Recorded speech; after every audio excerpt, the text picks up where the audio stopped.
And pinaaral kayo ng parents ninyo dahil obligasyon nila, tama? Yun yung alam ninyo. But in reality, hindi lang yung dahilan.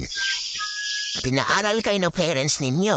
It is because may tiwala sila sa inyo. Na kahit pa paano, huwag nyo nang danasin sinyong hiraps na dinanas nila.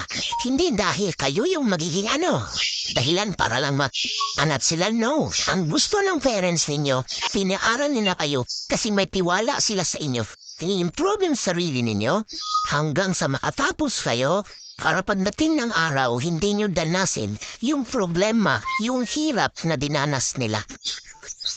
So please, pinaaral kayo ng parents ninyo, hindi lang ba sa obligasyon nila, hindi lang ba sa bumili ng notebook na magandang damit para maaral kayo, kundi pinaaral nila kayo kasi may tiwala sila sa inyo na pwede niyong mabago yung buhay na meron kayo. Ulitin ko, hindi kayo mag-isa na nag-aaral dito. Kasama ninyo sino? Kasama ninyo si parents ninyo.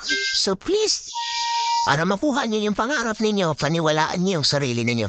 Kasi pinapaniwalaan kayo ng parents ninyo, kaya kayo pinadala dito para mabago yung sitwasyon na meron kayo. Nagets ninyo? So please, you must believe in yourself.